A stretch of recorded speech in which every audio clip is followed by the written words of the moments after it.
Okay, folks, as I promised, I'm going to just make a video, in fact, two videos based on the problem that in the textbook. This is on page 314 and problem number 3. As you can see, we have x-axis and y-axis, and you have a shape like this.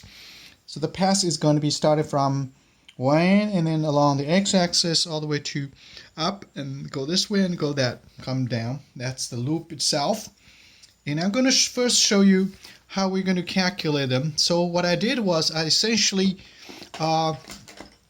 rename the diagram instead of like textbook ones, which rename them with the side A, side B, side C, side D. In the next video, you're going to see why I do this.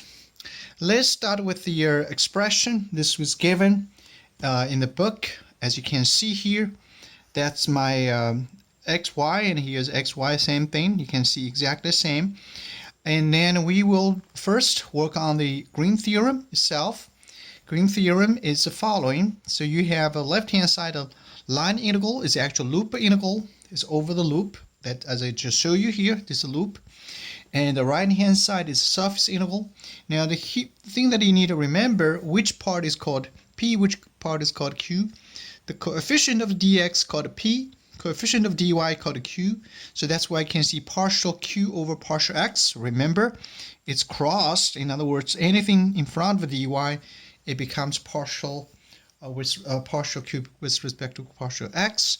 Second term, which is negative, and you have partial p over partial x. Then in order to do that, all you need to do is just simply compute partial p over partial y, which is this term partial y, you get x. Second term partial q over partial x, you get a 2x. So this from that. From that on, so then you can plug it in.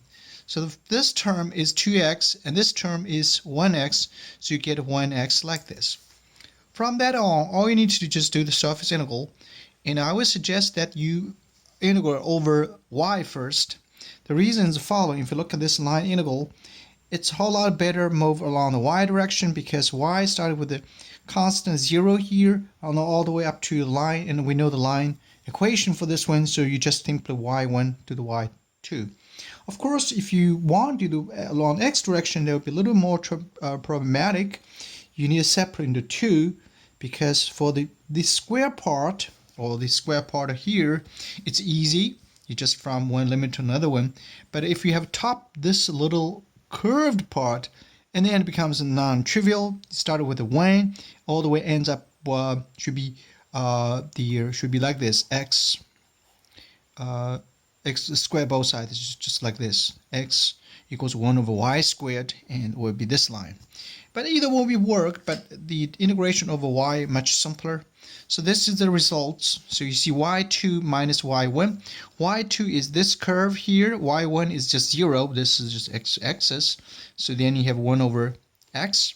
Then all you need to do next step, you're going to start with the integral over x.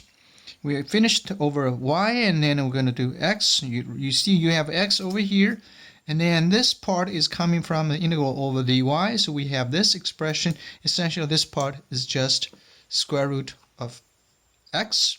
We're going to do the integral, and you're going to get this expression. Plugging 1 to 4. You see 1 to 4, and you get 14 over 3.